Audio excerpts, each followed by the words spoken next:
Good afternoon. My name is Vincent Burnett, Professor V, from Victor Realty Finance Academy. We're open mind, open doors. Today I'd like to cover Chapter 14, or Unit 14, Real Estate Related Computations, as well as Closing of Transactions.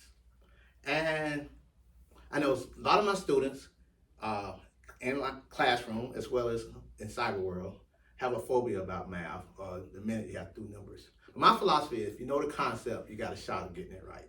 If you don't know the concept, then I guess that diminishes the chance of getting it right.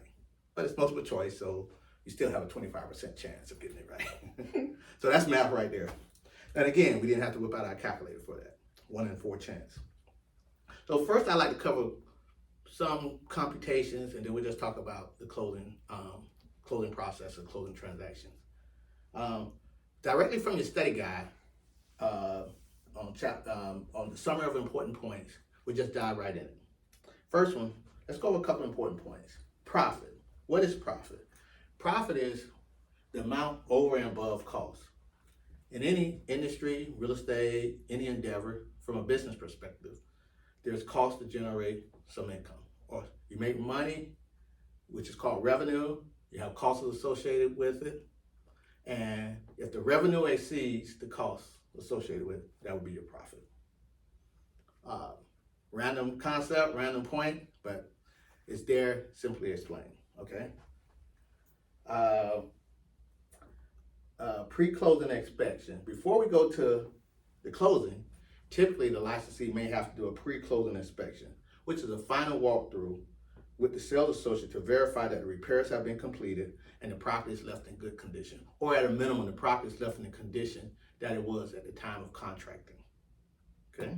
We also talked about, I believe, I'm not sure the chapter where we talked about personal property and chattel property. My suggestion to the licensee was make sure you document.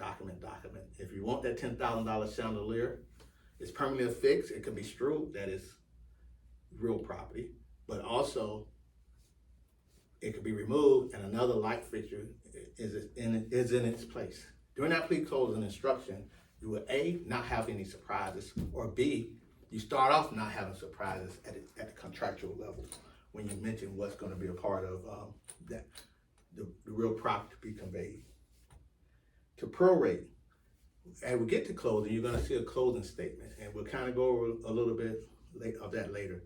But to prorate means to simply divide various debts and charges and credits between the buyer and the seller.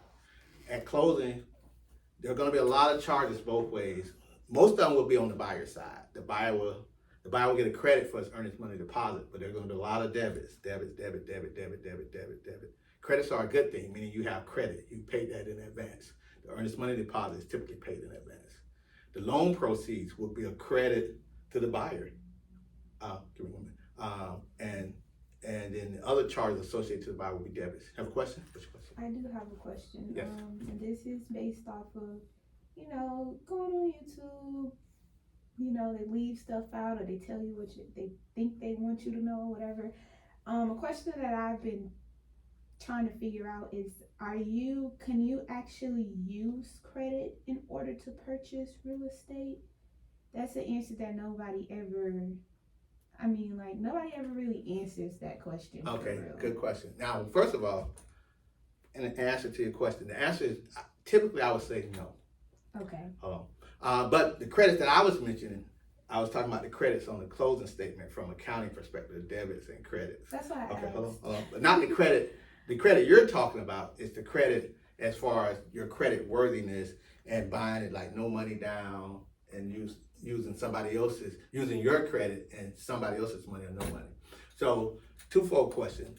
Going back to the closing statement, and I'll continue to follow up in the rest of the chapter, and maybe I'll give an example of how the debits to the seller, credits to the buyer, or vice versa. That's credit from accounting technique perspective. Okay. Your question as far as you need credit typically to purchase anything in America. Mm-hmm. The better your credit, the better favorable terms and financing you would get. Okay. And in theory, whether you see it on YouTube or Instagram or all these mediums, that's their advertising real estate and home ownership or second homes or even investment properties.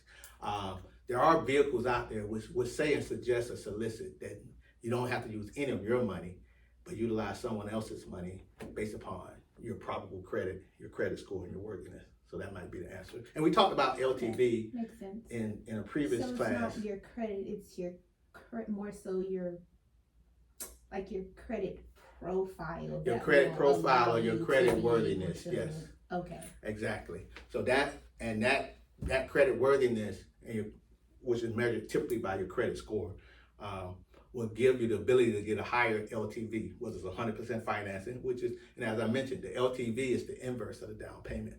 100% LTV, 0% down payment. Clearly you're using someone else's money, but your great credit profile. Okay. 90% LTV, 10% down payment.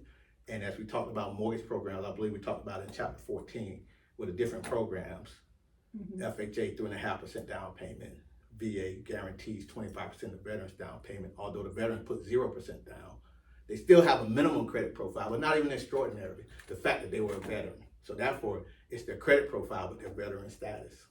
Okay. And then conventional loans, typically they want 20% down, which again, you have a minimum credit profile. However, if you're putting 20% down, that would enhance the deal of that transaction because you're putting more skin in the game with the 20% down payment.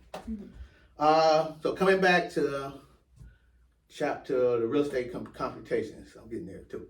So property taxes are paid in arrears. And I believe that will be covered extensively, I believe, in chapter 18. But property taxes in Florida are paid in arrears using a 365-day method, typically. Unpaid property taxes appear as a credit to the buyer and a debit to the seller.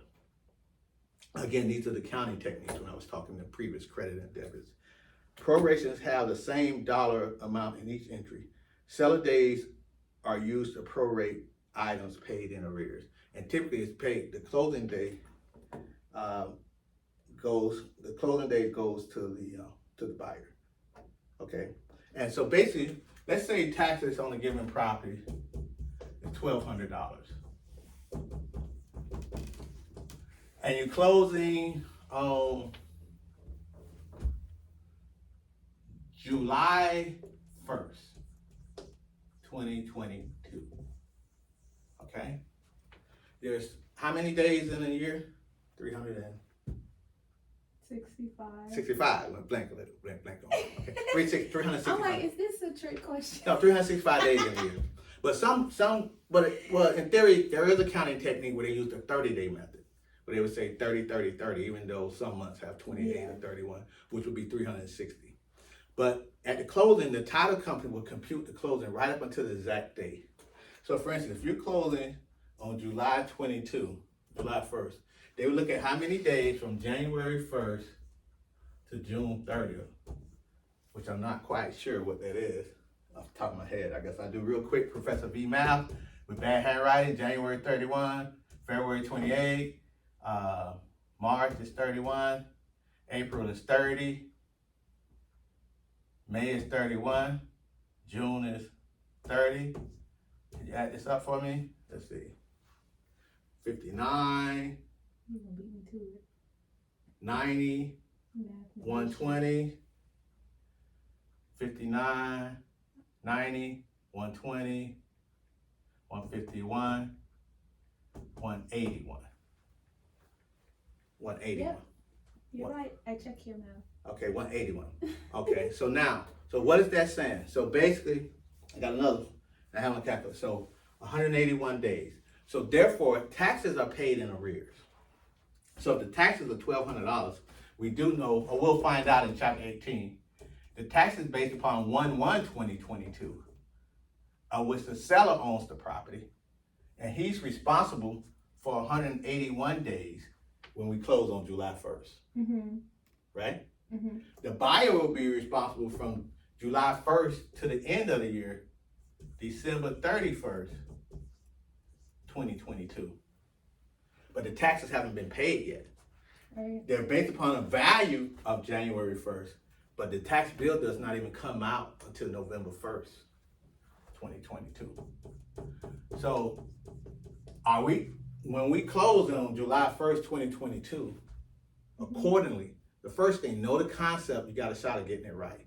Right. The buyer gets a credit of 181 days. We don't know what that dollar amount is, not yet. Mm-hmm. Why? Because when November comes, the buyer has to pay for all 365 in November. But he only owned the property. Well, what's 180? What's 365 minus 181? Let's see, Professor. Professor B is gonna cheat. I used to try to do it in my head. 365 minus 184. yes, 184.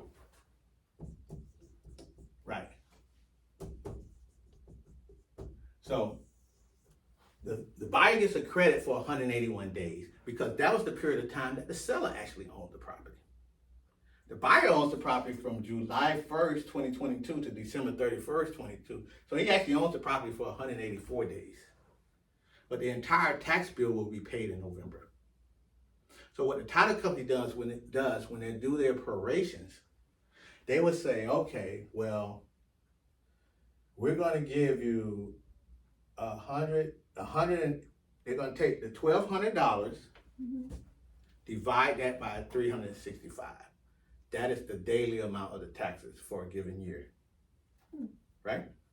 That's simple enough. Whatever that may be, 1,200 divided by 365, $3.29. Right? Mm-hmm.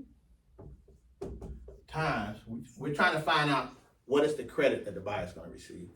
Times, if taxes are $3.29 a day, assuming that the taxes are $1,200,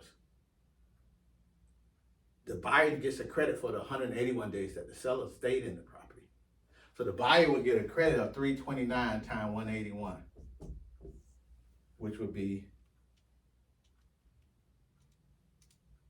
$595.07. So in this particular scenario, the buyer would get a credit.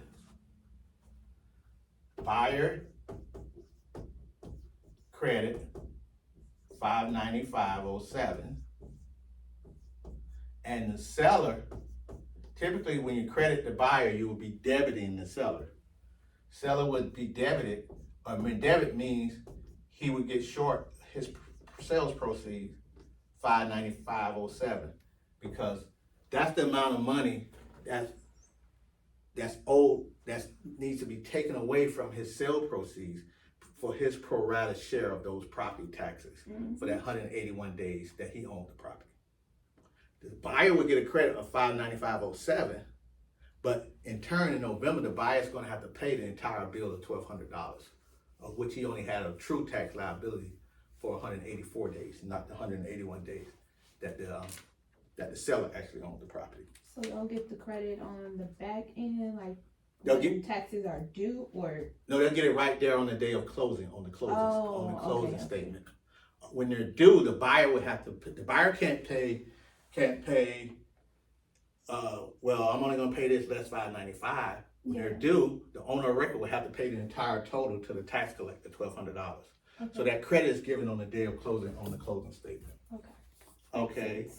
I'll take a break and then we'll cover some more concepts.